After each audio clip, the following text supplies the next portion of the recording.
તમે તો બધા એવિડન્સ જ ઉડાવી દીધા. આગ લાગવાનું સાચું કારણ શું હતું ત્યાંથી માંડીને ઘણી બધી વસ્તુઓ તપાસ માંગી લે છે. ધાર્મિક લાગવગ બધી જ ચાલે છે અને માત્ર ને માત્ર ભ્રષ્ટાચારને કારણે જ આ બધા જ કાંડ સર્જાયા છે. એટલું હું ચોક્કસ માનું કે કોઈ મોટા માથાના આશીર્વાદ સિવાય, જેને કહે છે ને સ્લીપિંગ પાર્ટનર હશે અથવા તો 4 આનાનો ભાગીદાર હોય કે 40 પૈસાનો ભાગીદાર હોય, એ કોઈના આશીર્વાદ સિવાય આટલું મોટું ગેમિંગ જીવન જે છે એ ચાલે નહીં. નમસ્કાર મિત્રો. 25 મે રાજકોટ માટે કદાચ કાળો દિવસ, એ કાળો દિવસ કે જેમાં 28 જેટલા લોકોના મોત થયા છે અને આ મોત અગ્નિમાં બળવાથી થયા છે. આ મોત બેદરકારીથી થયા છે અને આ મામલો હાઈકોર્ટ સુધી પહોંચી ચૂક્યો છે. આ સમગ્ર મામલાને લઈ ચર્ચા કરવી છે. ગુજરાત જાણે છે શું મામલો છે, પરંતુ જવાબદાર કોણ, તંત્રએ શું કાર્યવાહી હાથ ધરીને હજુ પણ શું બાકી છે, આ તમામ મુદ્દા પર આપણે ચર્ચા કરીશું. વરિષ્ઠ પત્રકાર અજય ઉમટ આપણી સાથે જોડાણા છે. સાહેબ, આપનું સ્વાગત છે.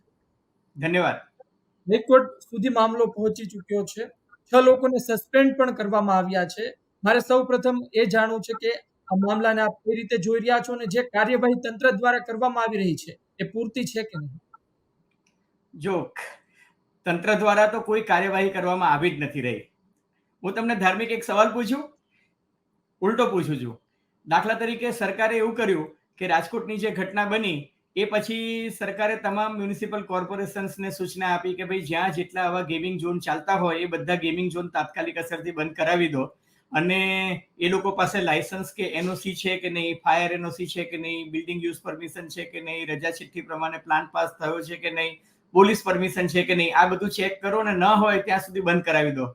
તો મારો સવાલ એ છે કે આ બંધ કરાવવાની નોબત કેમ આવી? અને બીજું, તમે મારે ત્યાં મારી પ્રિમાઇસીસ બંધ કરવા આવો તો હું તમને કહું ને કે સાહેબ મારી પાસે બધા લાયસન્સીસ છે, તમે મારી પ્રિમાઇસીસ બંધ ના કરાવી શકો. ગઈકાલે મ્યુનિસિપલ કમિશનરે અમદાવાદમાં જાહેર કર્યું કે અમે 18 પ્રોપર્ટી સીલ મારી છે. ધાર્મિક, એનો અર્થ શું થયો કે અમદાવાદમાં 18 એવા ગેમિંગ ઝોન ચાલતા હતા ને કે જેની પાસે પૂરતી પરમિશન નહીં હોય. અને બીજું મહત્વની વાત એ છે ધાર્મિક, હું તમને કહું કે કોઈ પણ પરમિશન એક વાર મળે તો એ પરમેનન્ટ નથી હોતી.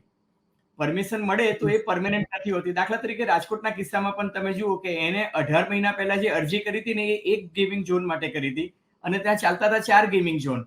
હવે અરજી કરે બોલિંગ એલી માટે, પણ ત્યાં પછી બીજી 4 વસ્તુઓ એ એડ કરી નાખે છે. બરાબર છે? એટલે હંમેશા આપણે ત્યાં જે નિયમો બન્યા છે ને એ નિયમો બહુ સરસ બન્યા છે. એટલે એ શું છે કે ભાઈ પિરિયોડિકલી ચેકઅપ કરવું જોઈએ, ફિઝિકલ વેરિફિકેશન કરવું જોઈએ, સ્ટ્રક્ચરલ એન્જિનિયરનો ઓપિનિયન લેવો જોઈએ, લેખિતમાં 3 અધિકારીઓની ટીમ છે એ લોકો સ્થળ તપાસ કરી અને કે હવે આ કિસ્સામાં શું થયું, તમે કહ્યું ને ઓપનિંગ રિમાર્કમાં કે મામલો હાઈકોર્ટ સુધી પહોંચ્યો છે. મામલો હાઈકોર્ટ સુધી નથી પહોંચ્યો. હાઈકોર્ટે સુઓ મોટો કોગ્નિઝન્સ લીધી છે.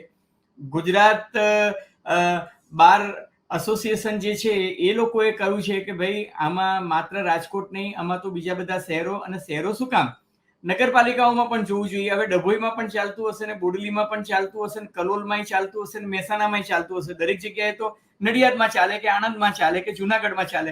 બધી જગ્યાએ કઈ મહાનગરપાલિકાઓ નથી. અત્યારે હાઈકોર્ટે માત્ર 4 મહાનગરપાલિકાઓને બોલાવી છે, પણ હાઈકોર્ટે, મારી એવી માહિતી છે કે પોતાના સબમિશનમાં હજુ એ ફાઇનલ ઓર્ડર થયો નથી, લખાવી રહ્યા છે આપણે જ્યારે આ ચર્ચા કરી રહ્યા ત્યારે. પણ એવું ચર્ચા દરમિયાન ચોક્કસ નીકળ્યું કે ભાઈ આનો વ્યાપ જે છે આખા ગુજરાતમાં હોવો જોઈએ, અને કોઈ પણ જગ્યાએ એક દુર્ઘટના બને એમાંથી આપણે પદાર્થ પાઠ શું કામ નથી શીખતા? ધાર્મિક, મારો સવાલ છે કે વડોદરામાં હરણીકાંડમાં બોટકાંડ થયો, કેમ થયો? તો ભાઈ સુરક્ષાના સાધનોના અભાવે, હે ને? ત્યારે હાઈકોર્ટે એનું સુઓ મોટો કોગ્નિઝન્સ લીધું હતું. ત્યારે સરકારને કોણે રોકી હતી કે તમે તાત્કાલિક આ બધા ગેમિંગ ઝોન જે ચાલે છે એમાં સેફટી, સિક્યુરિટી, ફાયર સેફટી છે કે નહીં એની તપાસ કરો. આજે અમિત પંચાલ નામના ગુજરાત હાઈકોર્ટના એક સિનિયર એડવોકેટ જે છે, જેમને આ શ્રેય હોસ્પિટલમાં પબ્લિક ઇન્ટરેસ્ટ લિટિગેશન અને એક એપ્લિકેશન પણ કરી છે કન્ટેમ્પ્ટ ઓફ કોર્ટની, એનું એવું કહેવું છે કે શ્રેય હોસ્પિટલની ઘટનાને 4 વર્ષ થયા. આપણે સૌ સાક્ષી છે ને ધાર્મિક, કે અમદાવાદની અંદર જ કોરોના કાળ દરમિયાન બિચારા કેટલાક દર્દીઓ વેન્ટિલેટર પર હતા અને કેટલાક ઓક્સિજન માસ્ક પર હતા, અને એ લોકો બાપડા નિસહાય અવસ્થામાં મૃત્યુ પામ્યા કારણ કે ત્યાં આગ લાગી. હવે હું એવું પણ સ્વીકારું કે અકસ્માતે આગ લાગીને એ જે કઈ ઘટના હતી, પણ પછી તમે ફોલોઅપ એક્શન શું કર્યું? હાઈકોર્ટે અનેક વખત ડાયરેક્ટિવ્સ આપ્યા છે, સ્કૂલ્સ માટે આપ્યા છે, કોલેજીસ માટે આપ્યા છે, હોસ્પિટલ્સ માટે આપ્યા છે, અને ઇન જનરલ રેસિડેન્શિયલ સોસાયટીઝ માટે આપ્યા છે. તમે એનું પાલન તો કરતા નથી. તો હું તો એવું માનું છું કે તમે આજે સસ્પેન્ડ કર્યા બિચારા 5 અધિકારીઓને. એ કયા અધિકારીઓ છે? પોલીસ ઇન્સ્પેક્ટરના લેવલના અધિકારીઓ છે, ફાયર બ્રિગેડના સામાન્ય અધિકારી છે, કે રોડ એન્ડ બિલ્ડિંગના સામાન્ય અધિકારી છે?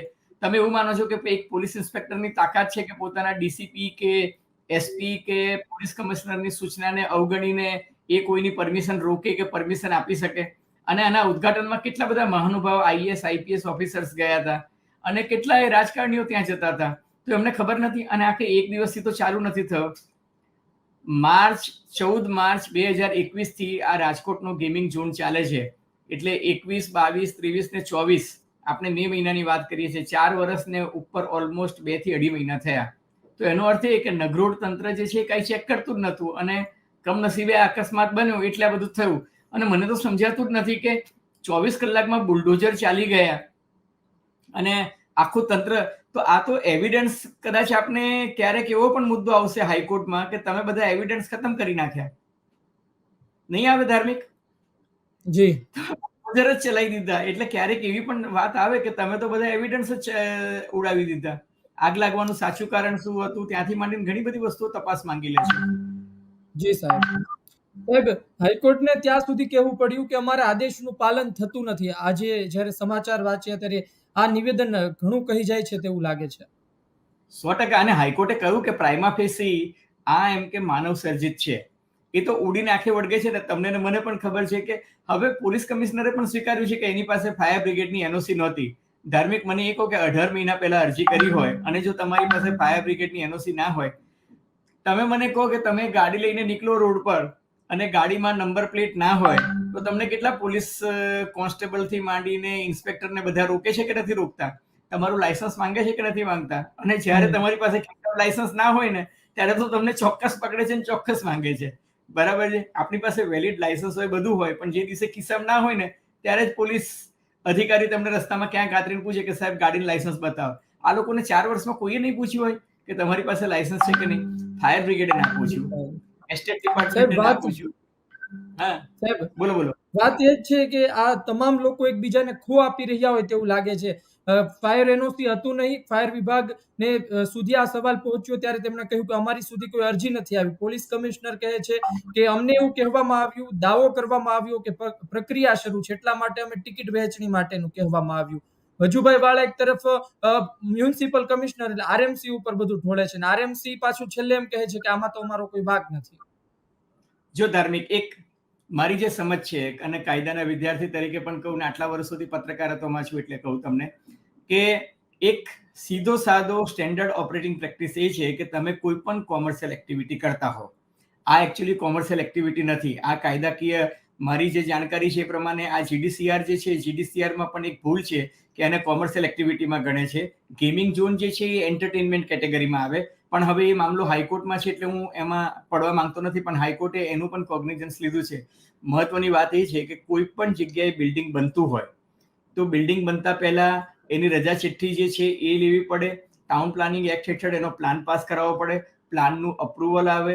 સ્ટ્રક્ચરલ એન્જિનિયરથી માંડીને આર્કિટેક્ટ જે છે આ બિલ્ડિંગ કયા હેતુ માટે બનવાનું છે એ હેતુ કે અને માની લો કે ગેમિંગ ઝોન છે તો ગેમિંગ ઝોનના કિસ્સામાં ફૂટફોલ્સ કેટલા છે. જેમ શોપિંગ મોલ આવતું હોય તેમાં ફૂટફોલ્સ કેટલા છે, કેટલા લોકો અપેક્ષિત છે, મિનિમમ કેટલા આવશે, મેક્સિમમ કેટલા આવશે. એના આધારે સ્ટ્રક્ચરલ એન્જિનિયર અને આર્કિટેક્ટ નક્કી કરે છે કે ભાઈ હાઈટ 20 મીટરથી 22 મીટર હોવી જોઈએ કારણ કે ગેમિંગ ઝોન છે. નંબર 1. નંબર 2 કે એમાં જો આગ લાગે કે કોઈ પણ પ્રકારની ઇમરજન્સી આવે તો દર 10 મીટરે એક દરવાજો હોવો જોઈએ.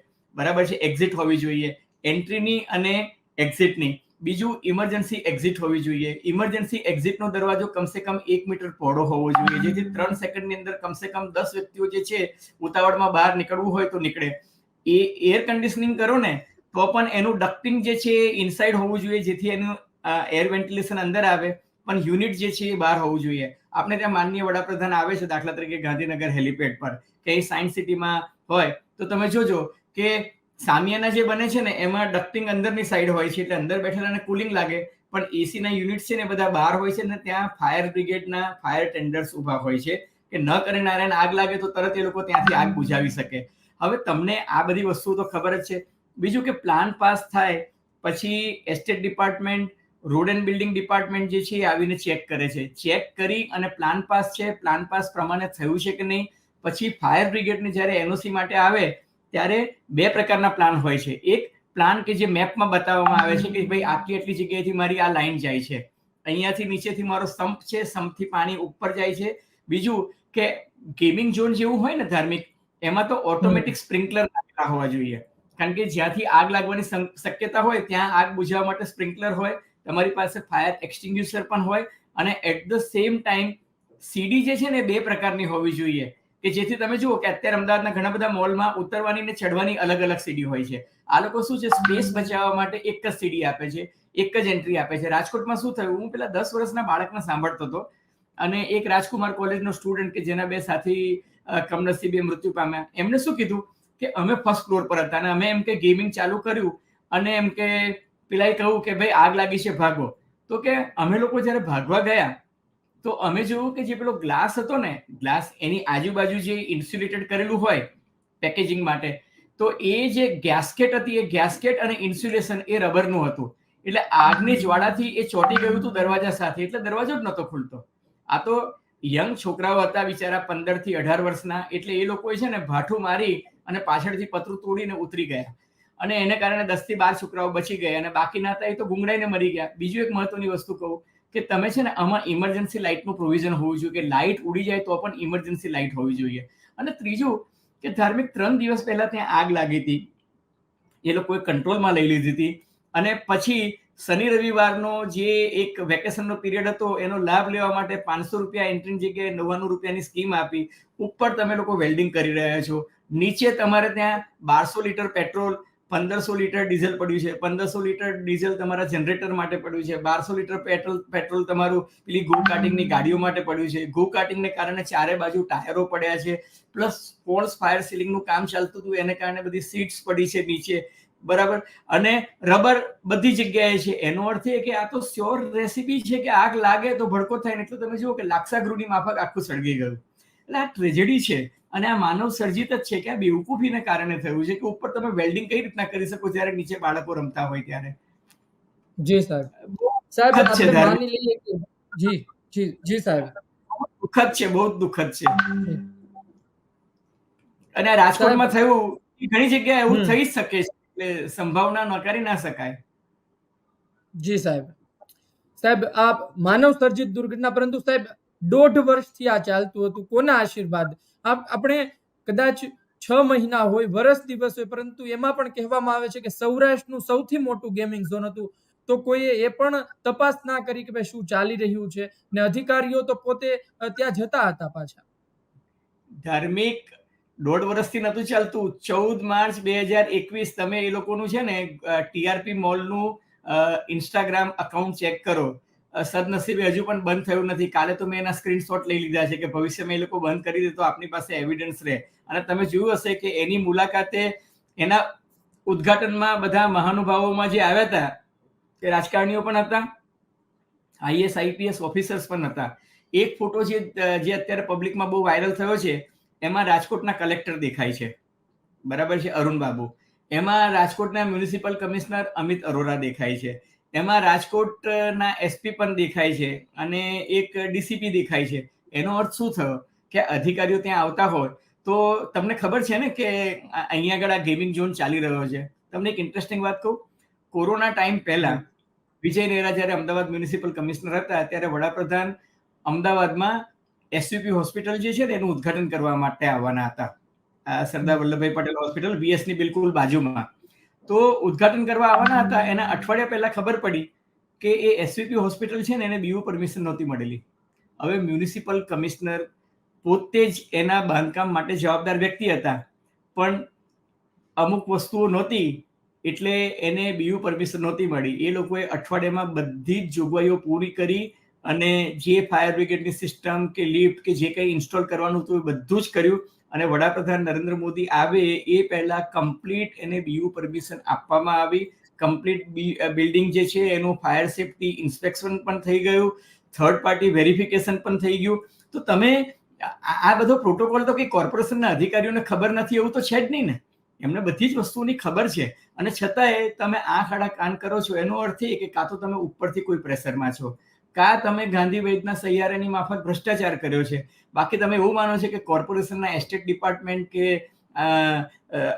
અધિકારીઓની જાણ બહાર તમે એક તબાકડું રેતી અહીંથી અહીં ના નાખી શકો. આ લોકો તો એટલા બધા ચીવટપૂર્વક જુએ છે કે ગધેડા